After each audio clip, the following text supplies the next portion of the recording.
के जो बयान से हमारे जो अधिवक्ता समाज है, जो हमारे विशेष बिरादरी के जो है, उन लोगों में काफी रोष है। इसलिए हम लोग आपके सामने आए हैं और हम इस पार्टी की प्राथमिक सदस्यता से सभी पदों से इस्तीफा देते हुए केवल अधिवक्ता समाज के हित में ही काम करेंगे। सियासत में बयान सिफर से शिखर तक पहुंचाते हैं, लेकिन अगर बयानों का ये दांव उल्टा पड़ जाए तो शिखर से सिफर तक के सफर में भी देर नहीं लगती है। सियासत की विडंबना देखिए, जिस ब्राह्मण समाज के नाम पर समाजवादी पार्टी अपनी सियासी बाट जोड़ रही थी, आज उसी ब्राह्मण समाज के अपमान के मुद्दे पर सपा की सियासत सवालों के कटघरे में खड़ी दिख रही है। और इसके पीछे की वजह है सपा प्रवक्ता राजकुमार भाटी का एक कथित ब्राह्मण विरोधी बयान, जिससे गैरों को तो छोड़िए सपा के भीतर भी नाराजगी के साथ बगावत देखने को मिल रही है। कथित तौर पर सपा प्रवक्ता राजकुमार भाटी ने एक टेलीविजन डिबेट के दौरान ब्राह्मण समुदाय के खिलाफ अपमानजनक और आपत्तिजनक टिप्पणी की थी। इसके बाद इस मामले में सपा प्रवक्ता राजकुमार भाटी बुरी तरह से घिर गए हैं। पूरे प्रदेश में उनकी आलोचना और प्रदर्शन हो रहे हैं। नोएडा सेक्टर 24 थाने में जातिगत टिप्पणी करने, लोक शांति भंग करने और IT एक्ट के तहत मुकदमा दर्ज किया गया है।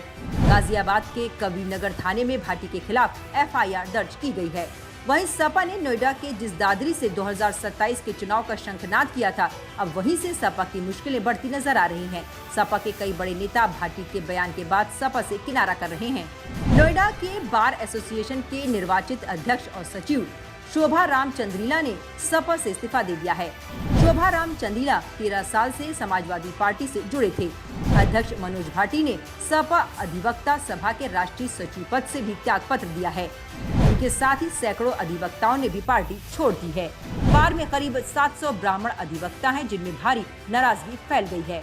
राजकुमार भाटी ने भले ही अपने विवादित बयान को लेकर बचे घमासान के बाद माफी मांगी थी, लेकिन इन सामूहिक इस्तीफे से साफ हो गया है कि अब रेत समाजवादी पार्टी की मुट्ठी से फिसल रही है। इन बड़े सियासी मुद्दों पर राजनीतिक पार्टियों की भी तीखी प्रतिक्रिया सामने आई है। बसपा प्रमुख मायावती ने सोशल मीडिया प्लेटफॉर्म X पर एक लंबा चौड़ा पोस्ट शेयर किया है, जिसमें उन्होंने सपा पर तीखा हमला बोलते हुए लिखा कि पुलिस केस के बावजूद सपा नेतृत्व की चुप्पी उनकी संकीर्ण जातिवादी और ब्राह्मण विरोधी सोच को दर्शाती है। उन्होंने अखिलेश यादव से तुरंत ब्राह्मण समाज से माफी मांगने की मांग की है। वहीं यूपी के डिप्टी CM ब्रजेश पाठक ने भी सपा पर करारा हमला बोला है।